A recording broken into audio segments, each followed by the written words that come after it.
Ladies and gentlemen, thank you for joining us for another Journey on the Fly, the podcast, where we talk about life and fly fishing. Two of the best things, right? Life is pretty important, huh? Anyways, so find us where all your wonderful podcasts can be found. Please go on and leave us a short, honest review. We prefer a 5-star because it helps other people find us if you think this content is really worthwhile. So today, we got a special guest. We're going to talk about fly fishing travel, and we're going to talk about some various destinations. So stick with us. I think you're going to like this. This is a partnership that I'm excited about, and hopefully you are too. Let's get at it. Before we get right into this, I wanted to take a real brief second and let you know there is a couple technical difficulties. I believe it was with connection. So just pay attention and we get through it. It's not that big of a deal, but I did want to let you know. Let's get to it. Anil, hit us up. First of all, help us with that beautiful last name of yours and give us some details about who you are. Where'd you come from? Where you at today? Sure. My name is Anil Srivastava. If you see it spelled, you can just sound it out. But I grew up in the Pacific Northwest. I've been here since I was a small child and got exposed to fishing in preschool by my preschool teacher. No one in my family fishes. Wow. And it was love at first cast. And from that moment on, I'm told that I begged my dad to take me fishing at every available moment I could. And it's apparently never turned off. So there you go. Right on. Well, what do you do for a living right now? What's your thriving, your money maker per se, if there is such a thing in the fly fishing world? Yeah, sure. So I work for Flywater Travel. They're based in Ashland, Oregon. We're part of the Farbank family of brands. So Sage, Rio, Reddington, and Flywater Travel. We are a travel broker for specifically fly fishing travel. Sunday, I'm just sitting down and count again. When I last counted, we had like 212 locations, and I know we've added and perhaps subtracted a couple, but I know we have a few more, but 200 and some locations worldwide. Wow. Now, what's your part that you play in all that? Do you have a real broad kind of setting, or do you have like a region or kind of what your oversight, how far it stretches? Yeah, sure. We all have a region. I was talking to one of the other, we're called the folks that sell travel like me, we're called destination managers, and we have our region. I was talking to another one this morning, and, we were kind of joking around about how sometimes folks are disappointed because they'll call me up and say, hey, do you know if that lodge has rental equipment in New Zealand? And I'm like, look, again, we got 200 and some lodges. Like, again, I'm always happy to help. We can send you the right person, but there's no way you could know all things about every place. So we have our saltwater jungle team.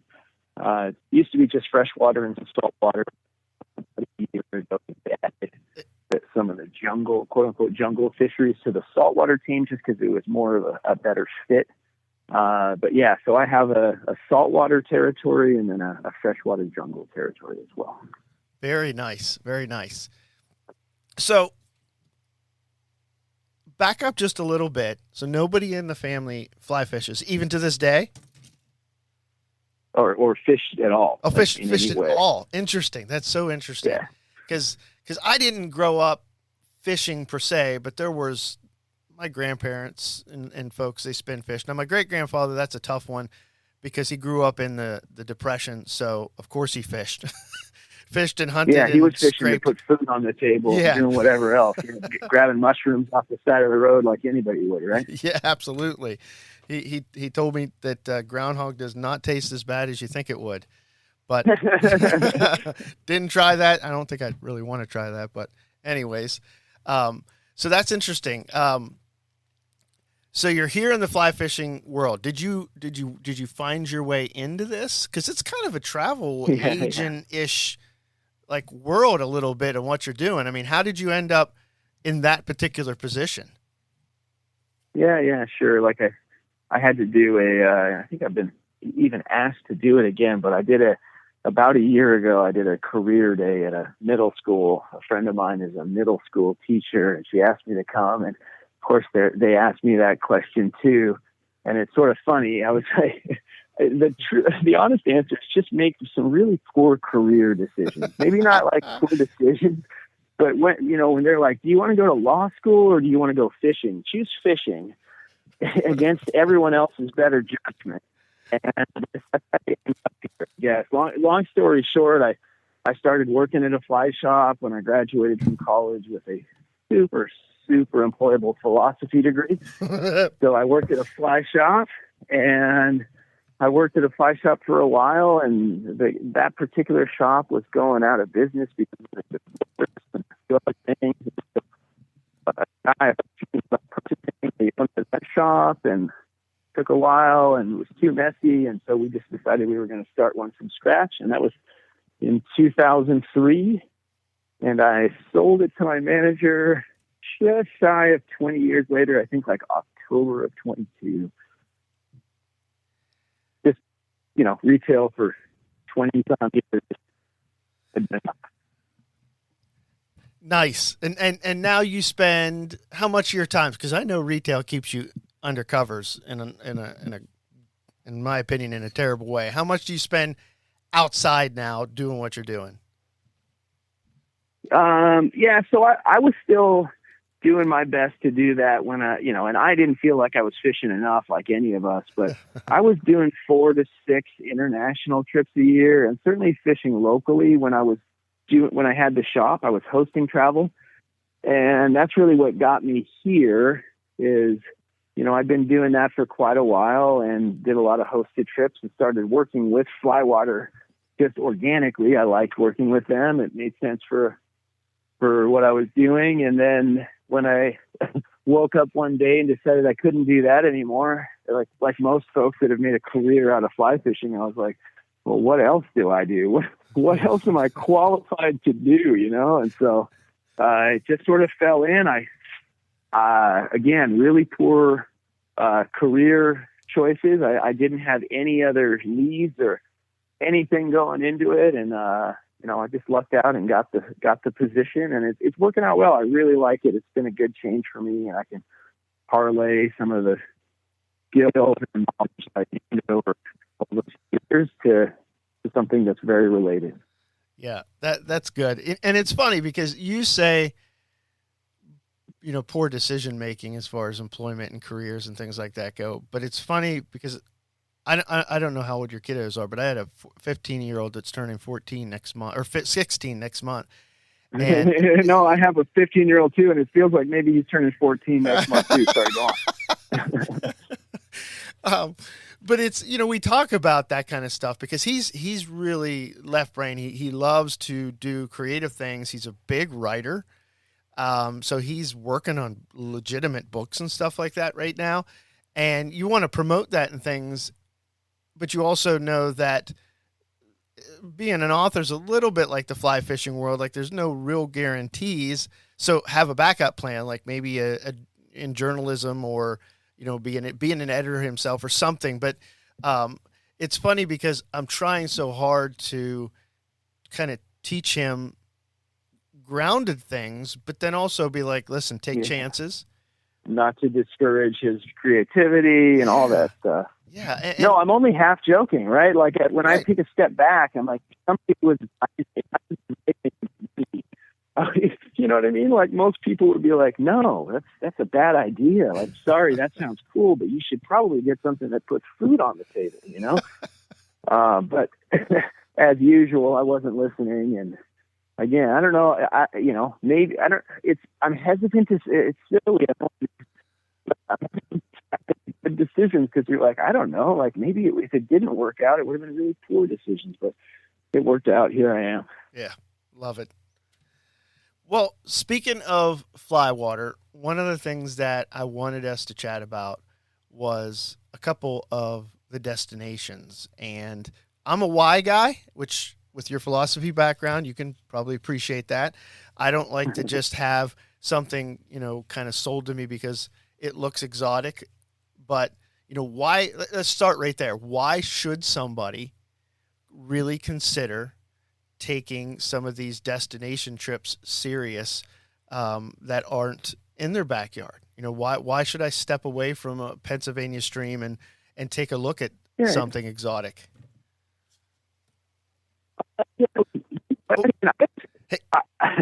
I guess I would tell you that, you know, frankly, like if it excites you, if it, you know, every time you see that picture, it gets you dreaming, then why not? Right? Like when someone comes to, you know, so one of the things we do, right? Like, so when you go to the fly fishing show or you get online and you're like, okay, my buddy keeps talking about going to Belize or whatever. His friends went to this lodge or whatever, and you get online and you find them at the show. You know, some of them are very ethical and do a great job of being honest about their pros and cons, but to some degree they have to be all things to everyone. Right. And so what we do is I ultimately really don't care where you go. You know, if you call me up and say, hey, I'm interested in some of your Dorado fisheries, but frankly, this peacock bass thing sounds even cooler to me. Ultimately, like we really don't get much of a commission or anything like that. So it's like, I like to sell travel. I really enjoy, you know, talking people into going fishing. I think that for some reason I enjoy the heck out of that. I do it with Uber drivers that I'm never going to sell a trip to. I'm talking them into going places. I guess it's been so personally rewarding for me. I've truly gotten to see so many places and you know, peripherally gotten to experience so many cultures and different things that, you know, it's been invaluable.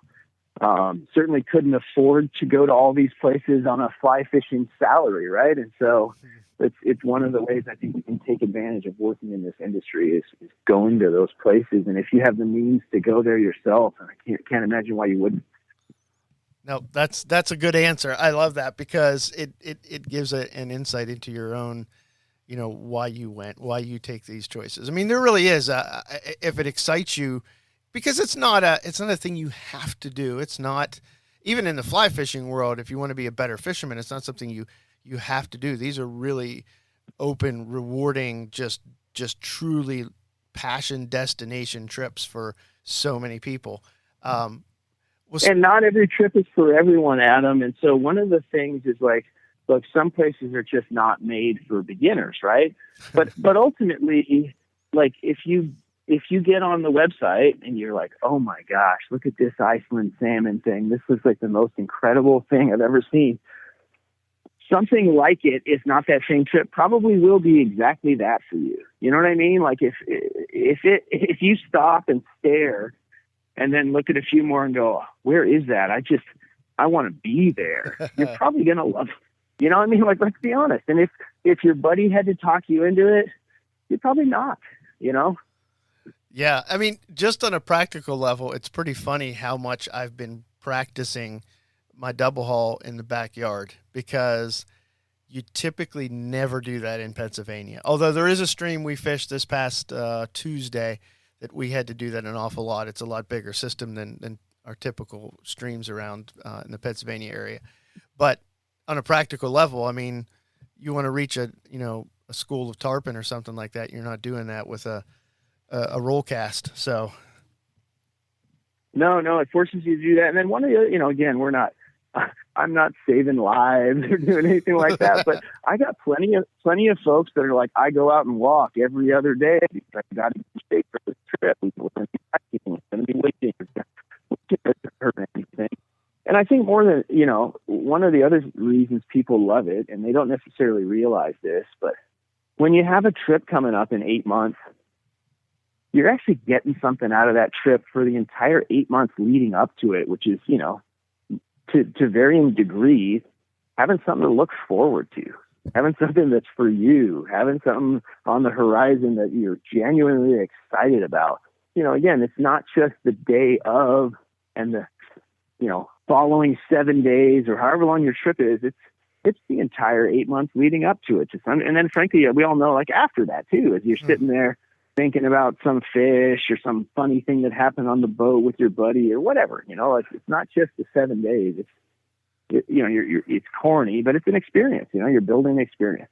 Yeah. And you mentioned about local culture. I've looked at a lot of like fly fishing films and things of that sort, and it's really cool because there's like we vacationed in the Adirondacks in New York last year, and not the best place in the world if you want a fly fishing destination, but it's interesting because we watched some documentaries and things before we went, and we realized that it's something like 90% of jobs in that area rely 100% on tourism and things like that. And here you're poking into places that some of these places are thriving in some respect from that money that's being brought in. And then, of course, the exchange of you're learning about a new culture, people you would never probably ever meet in your entire life, and how they do things and all that, and give you an appreciation for other people in this world. Oh, yeah, for sure. For sure. Yeah. I mean, if you go, it's not in my territory currently, but if you go to the Bahamas and you fill out your customs and immigration form, when I was in a couple of years, again, not my territory right now, but it had fly fishing on there as one of the, like 8 reasons you might have gone to the Bahamas. It says fly fishing, bone fishing. You know what I mean? Like there's a ton of people that go around the world to do this. That's great. Well, give us a little bit of detail. Like, what are a few of the destinations, highlight them for us, that you tackle yourself, or that fly waters in general, that maybe they're out of your territory now, and you yourself have been to some of these places that I'm not going to ask you to pick them out as the best, but highlight them from your own experience, and give us a little, peel back the curtain view of it. For sure. Well, we're going to run out of time. This is my favorite spot. And truthfully, like some of the spots that are far from my territory, probably for obvious reasons, kind of excite me the most these days, where I see something from New Zealand and I'm like, ooh, what is that? Like, that looks super cool. I want to, find out more about that. But, in my territory, the biggest one is Christmas Island. That's one of my destinations. It is the largest booking spot for our entire saltwater territory for a huge variety of reasons: cost, accessibility, and then, frankly, quality of fishing and a number of fish too. So one of the cool things about this, and it makes sense, once you stop and think about it for just a minute or two, I touched on it earlier, but it's not on, almost any of these fisheries relate very closely to what you're already familiar with, right? Like, so if you have, me coming out there, Adam, and I've never fly fished before, and you're like, if you're going to come visit me, you got to fly fish, blah, blah, blah. You're not going to take me to the spot, the Spring Creek, that has 6-pounders in it. And if you work really hard, you hook 2 and land 1. You're going to take me to one of these spots that has stocked fish, probably small stock fish, so I can experience some success. And I get lots of chances to cast at stuff because I'm going to mess it up. And so saltwater fishing is the same way. And the short version of that is that Christmas Island is very much a place where you can get a ton of opportunities, and frankly, opportunities to screw up, because that's what you do with first-time opportunities, whether it's pitches in a baseball game when you've never played baseball before, or it's cast to a bonefish when you've never done it before. If you only get a couple a day because you're in some quality fishery, if you've been bone fishing 20 times, you're like, cool, I only get 3 chances, but they're double-digit fish. I want it. If you've never seen a bonefish before, just like trout, like, sure, a 10-pounder would be super cool, but you just want to catch a trout. Like, put a woolly bugger on and catch a 10-incher before we worry about too much about quality and style. I like that. So you said Christmas Island is the largest. Are you talking geographically, like spatial, that it's the largest destination? So sort of. It's the largest coral atoll in the world. But no, we just book the most people there, again, because of its capacity. And again, it is not all things to everyone. So it is not like everyone should go there. But, if you are truly a well-seasoned saltwater flats angler, you can still have a great time there. There's some variety. There's some big fish you can chase. There's some technical fishing you can do. So you really can't, it's kind of a, saltwater angler's playground, more or less. And again, it's not the best spot in the world. It's not the best spot for everyone, but it's got a lot going for it at that price. Gotcha. Now, I'm assuming here from my experience in the fly fishing world, having not done any of this type of flats fishing yet, that asking the question about gear and things for people to prepare for places like this, it's going to be relatively standard across the board when it comes to these kinds of destinations?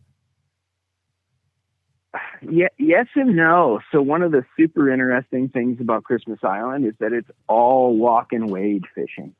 Okay. And, so if you compare that, for instance, if you go to one of our other really popular destinations, Andros South in the Bahamas, or some of the baby tarpon fisheries we do in the northern Yucatan, those are really popular and really fun. But those are both Andros and those Mexico fisheries are pretty much exclusively boat fishing. Or Andros, it's probably like 80 to 90% boat fishing.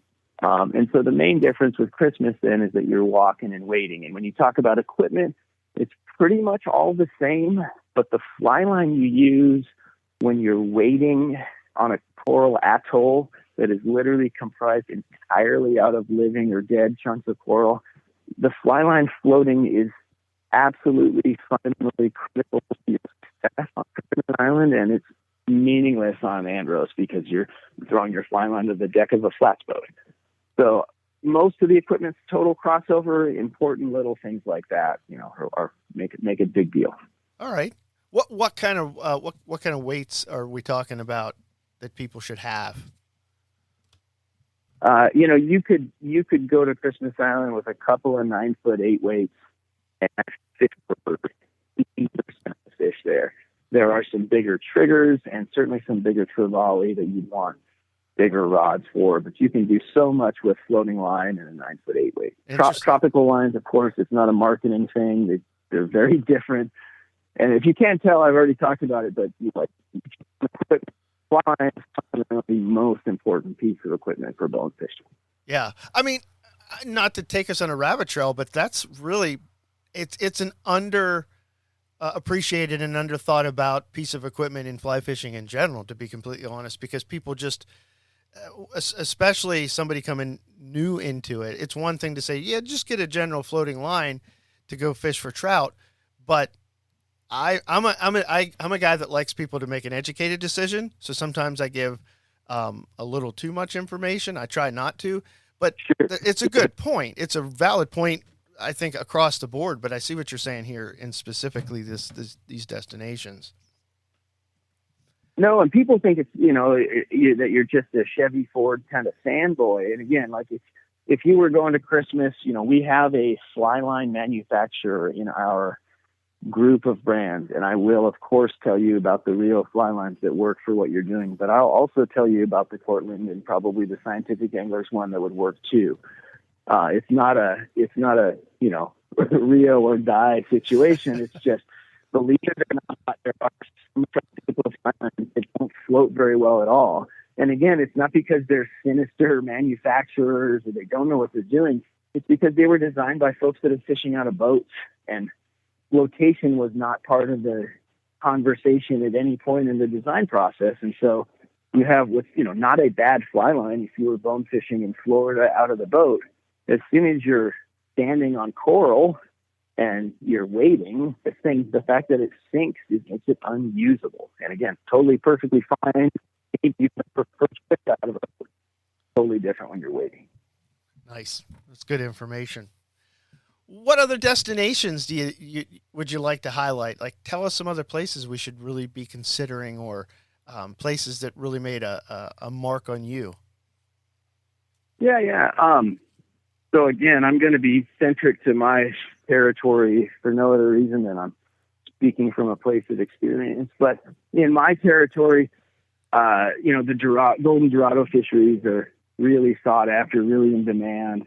I manage all of those for fly water. So that's Argentina, a little bit of Uruguay, and then of course Bolivia.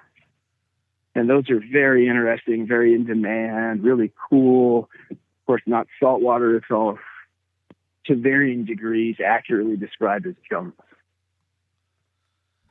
Yeah. And Argentina is one of those ones for me that, in previous discussions, trying to highlight from my relationship with you guys, where I'd like to, how do you choose from 200 different places?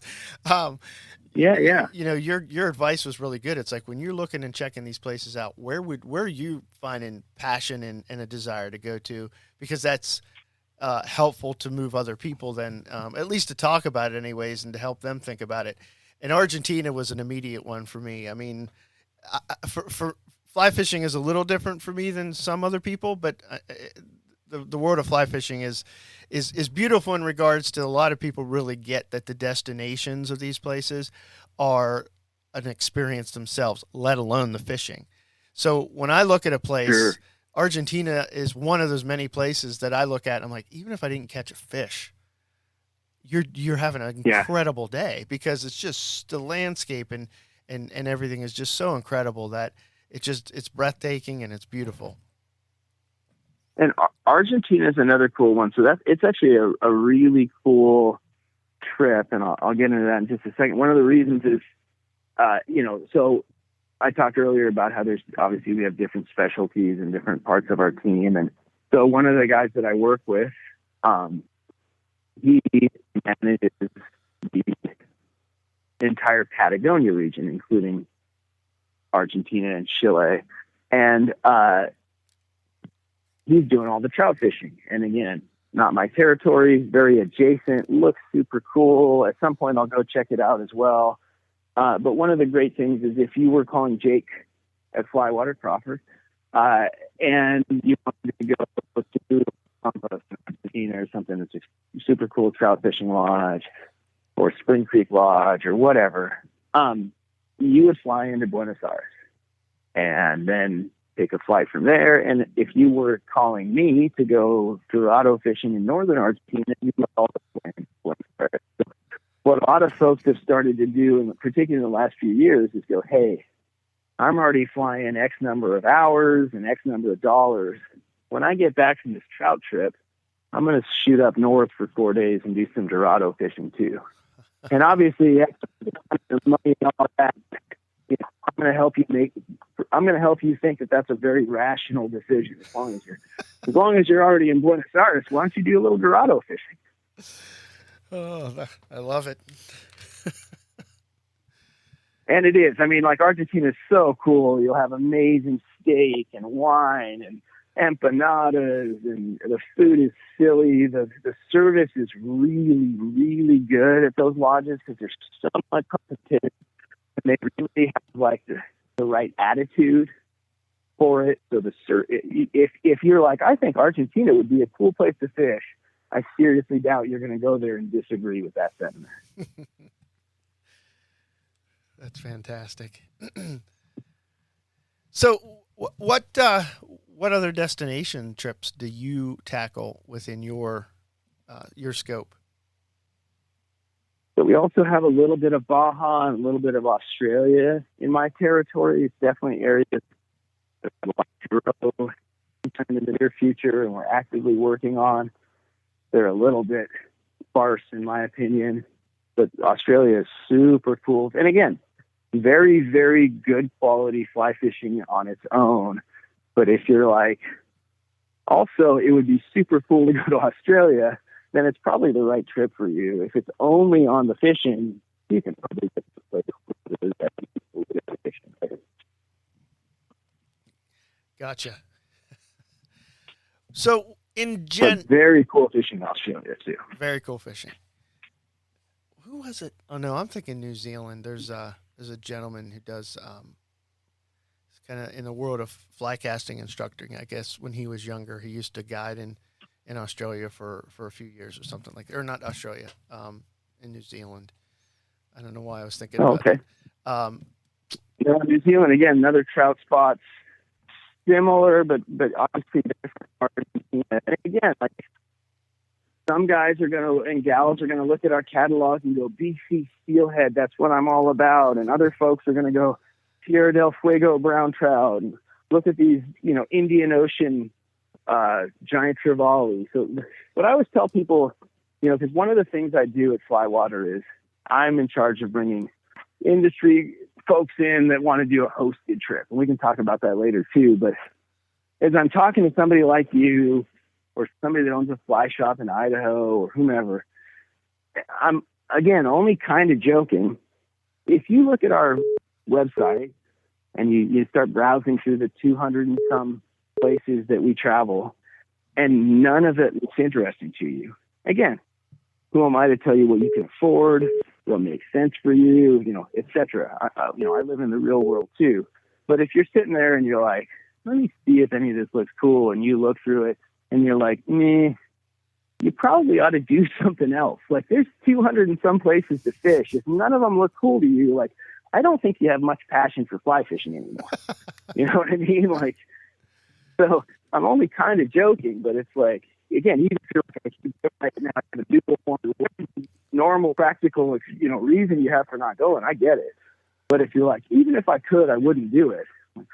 I don't know that you should be working in the fly fishing industry anymore. You probably got to get a job with real pay and benefits, and you know what I mean?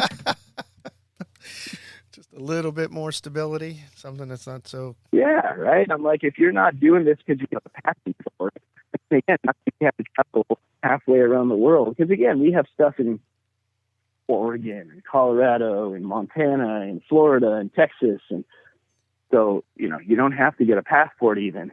But and I'm not saying everybody has to pay for this or make it part of their lives. But if you're like, yeah, somebody it's interesting. I can, and I work here.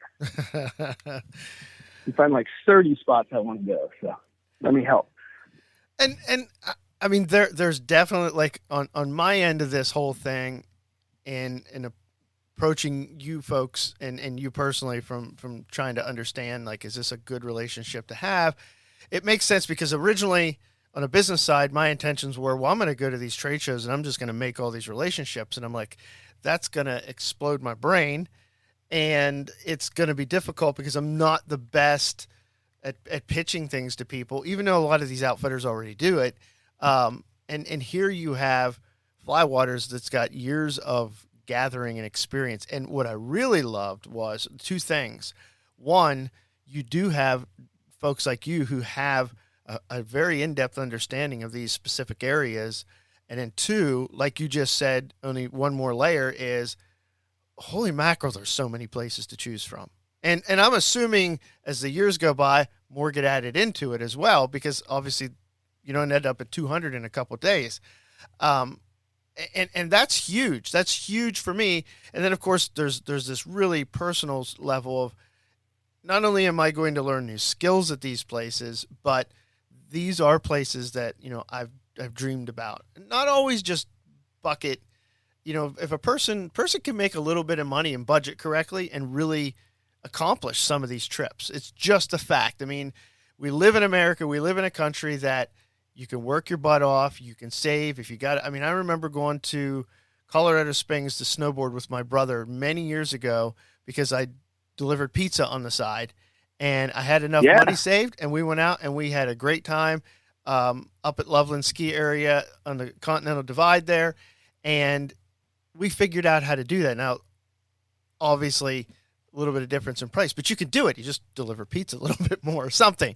So it's not yeah, you got to deliver a couple more pizzas. Yeah. It's not just the ultra wealthy that can accomplish some of these things. And that gives me a lot of hope. And then there's the fact that this is an opportunity, and you mentioned this 3 conversations ago. This is an opportunity for any of my existing clients and I to continue our relationship, and a little bit less of a stressful situation where I'm not doing everything for them. But it also offers them things into the fly fishing world that maybe they wouldn't see any other way because of our relationship already. So there's so many interesting things on a personal /business level for me. I did make a rule a few years ago that I would never go to any of these trips because I would feel like I would feel like I was ripping my family off because, you're in Christmas Island or Yeah, you're Argentina. just spending it's entirely your vacation. Like, let's be honest, that's the good and the bad, right? Like, Yep.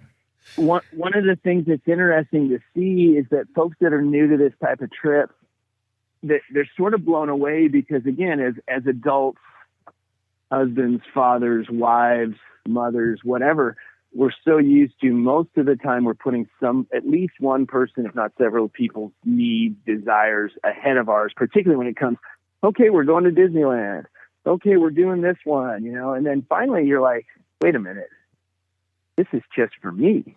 Like, I'm only doing what I want to do. And it's hard to get used to the first time folks do it. And then, of course, once they have a little taste, I always say this, like, if the group is not planning a trip on the flight home, something has gone seriously wrong. Like, you and everyone there will be like, okay, I think we should come back in October next year. Or you're like, okay, we got to go tarpon fishing next. And I heard about whatever it is, it's like, on your way home, that will be the main topic of conversation. And again, it just shows you how much, and obviously we all have real lives and real responsibilities, and we'd go every other week if we could, but it's not possible for almost all of us. So it doesn't mean that we always get to do it. But in terms of, I can't guarantee anything. We don't have a money back catch fish guarantee or any of that. But overwhelmingly, people want to do this again. I mean, why wouldn't you? Yeah, makes perfect sense.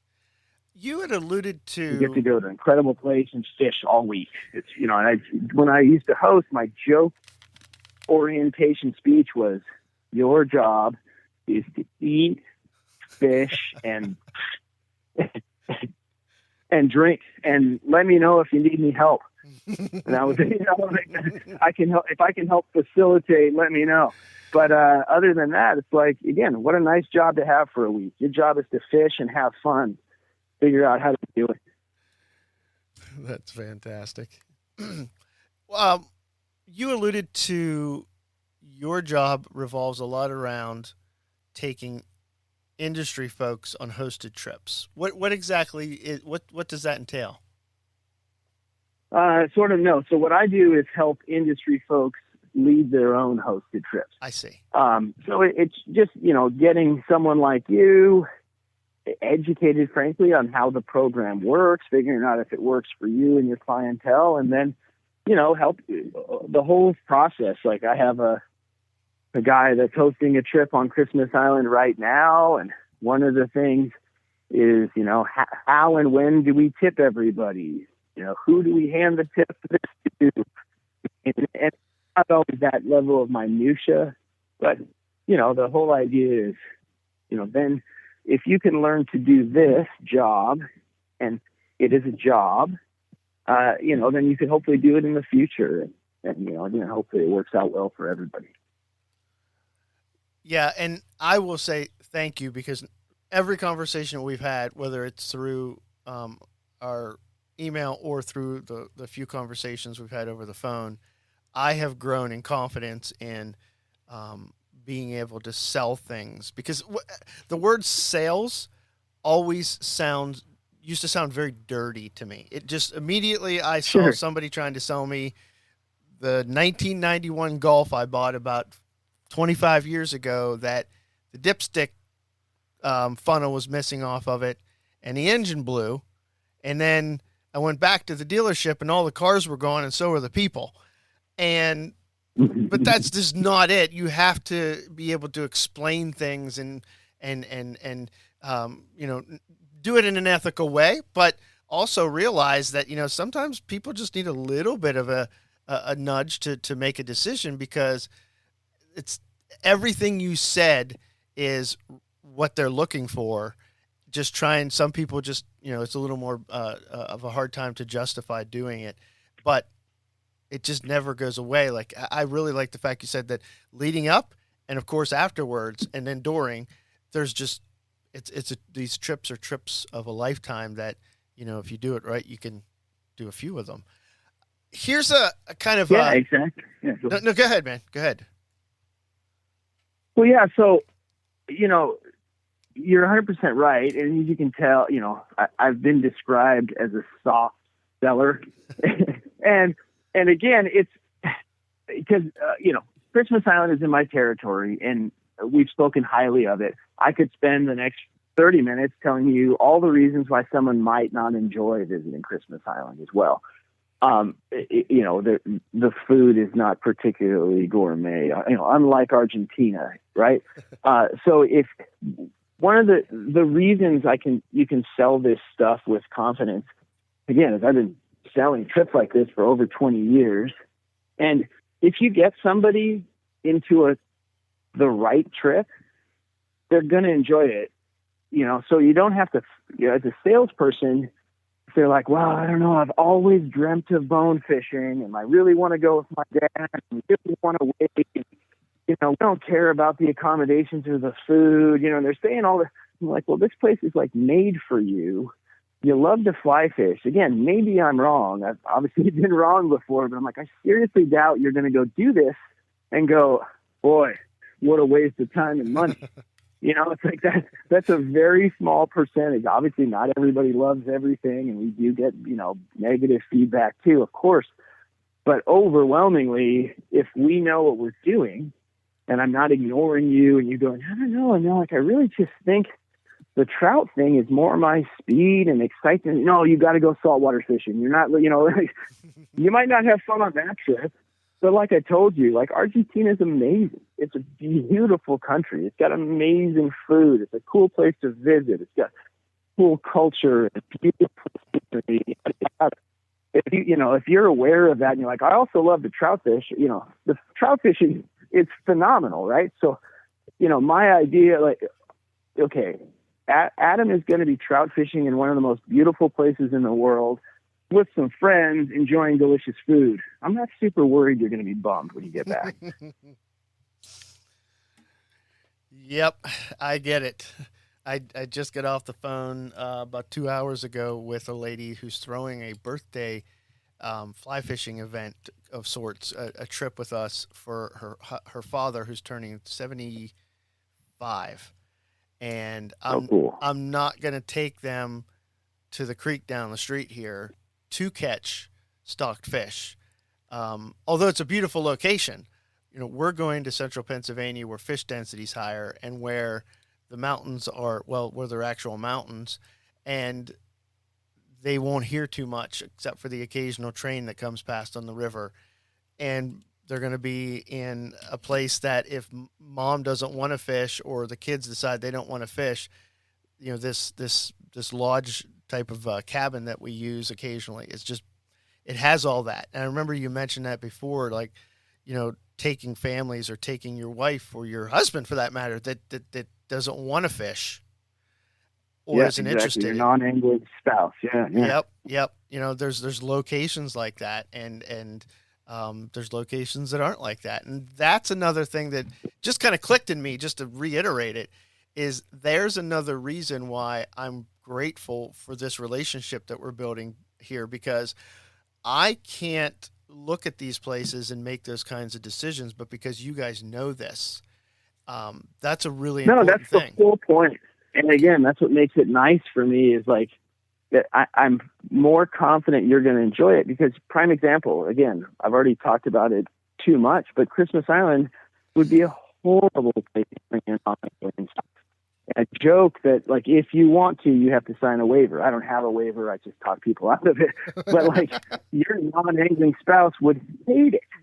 Guaranteed. And it's like, again, there are other places that are not in my territory, or maybe they are, that they might love. And the beauty for me is I really don't have any, none of us do, have any skin in the game. So I'm like, cool. Talk to Jake about going to a trout lodge. Your wife's going to enjoy that way more. He gives, like, 3 good ones. I'll hang up with a book later, we can talk about it, whatever. It's like, that's the beauty of not having one lodge, having 200 and some. It's like, cool, you don't really want to go saltwater flat fishing?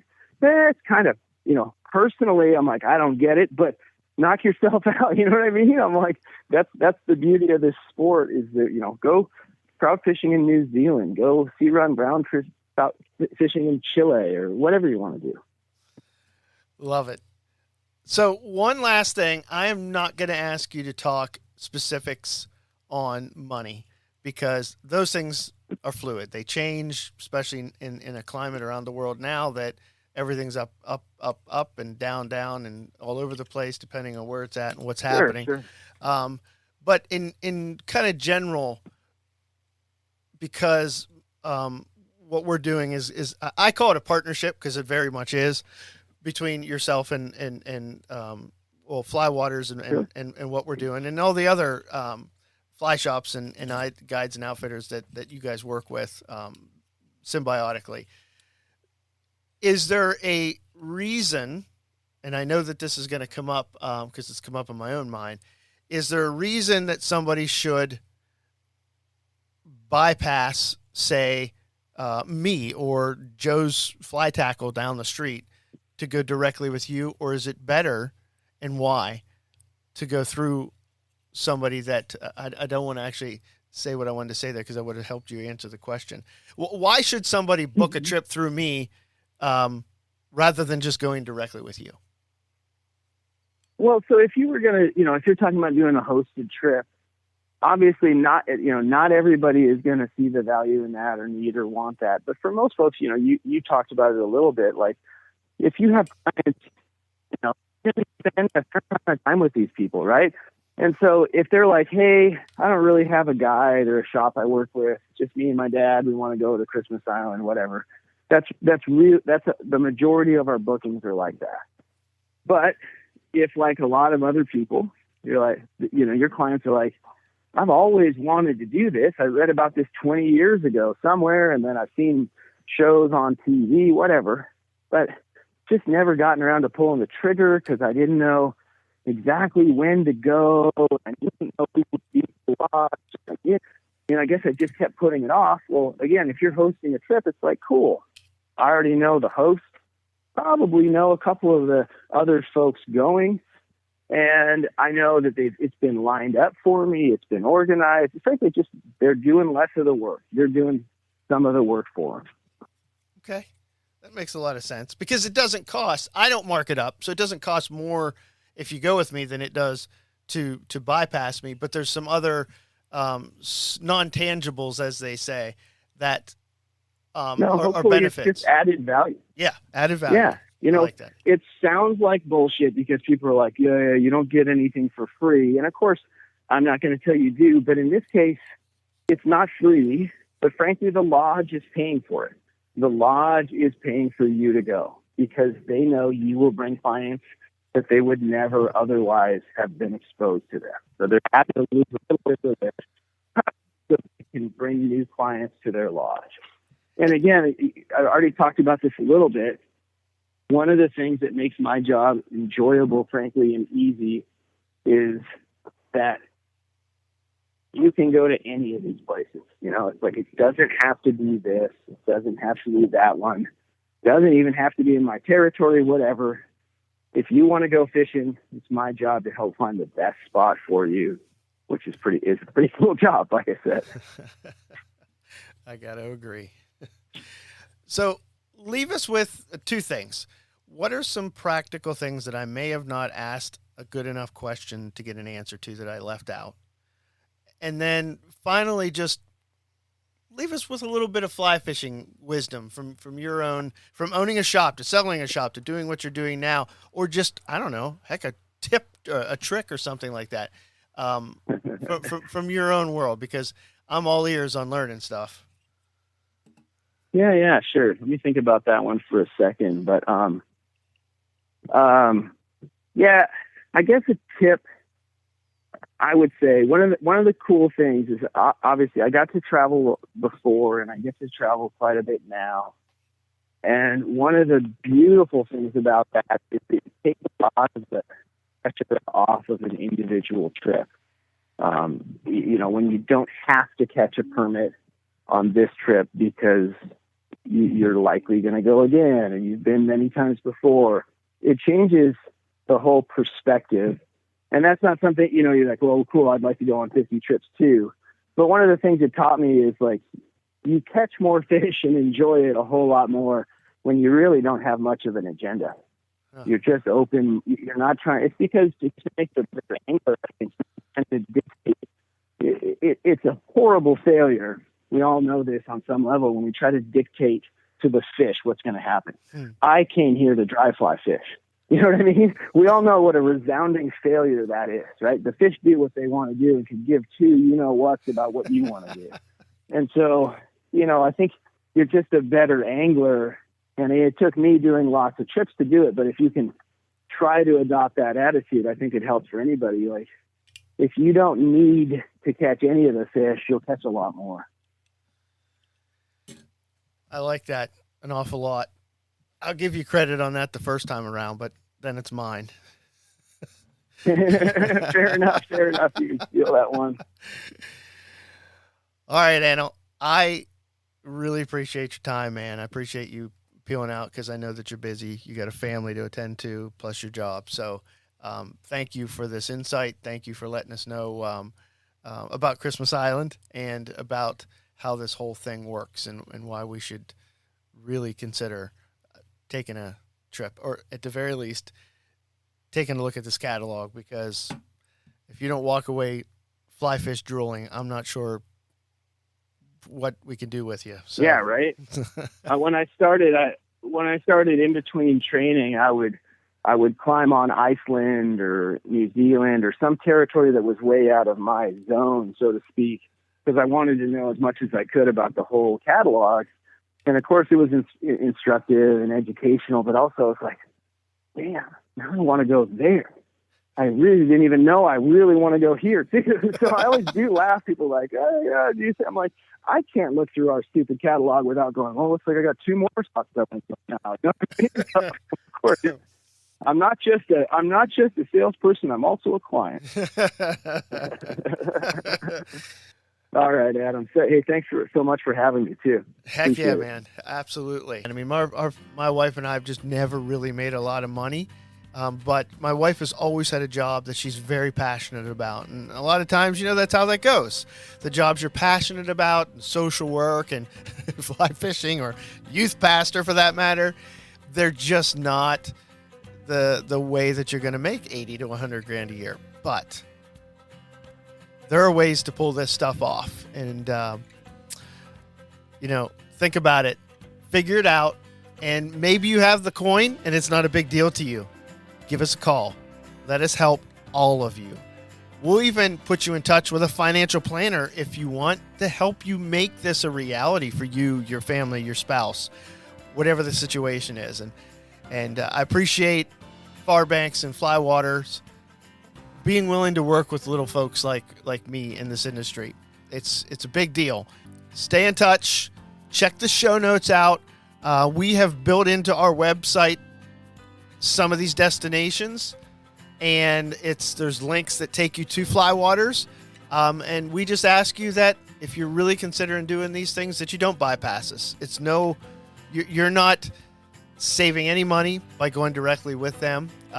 But it helps us in a lot of ways. It helps fill in the cracks in where fly fishing in Pennsylvania doesn't, where we kind of turn it off, to be honest. I mean, you're not fly fishing for wild fish in August typically. Conditions don't always dictate that. And it's just not ethical and good for the fisheries. So there's destinations. And in the wintertime, if you don't like steelhead fishing in the freezing cold, we can help you out. Let's get you to somewhere warm so you're still casting line. Thank you again for your time and your patience, for listening to this. Give us your feedback. We ask you, if you're not already, subscribe to where you're listening to this and leave a review. It is so tremendously helpful, truly. I don't want to sound like I'm begging, but I beg you. No, I'm kidding. So find us there. And remember, keep your lines wet, your flies in the fish's mouth. And remember, it's not about the destination, it's the journey that makes us. God bless.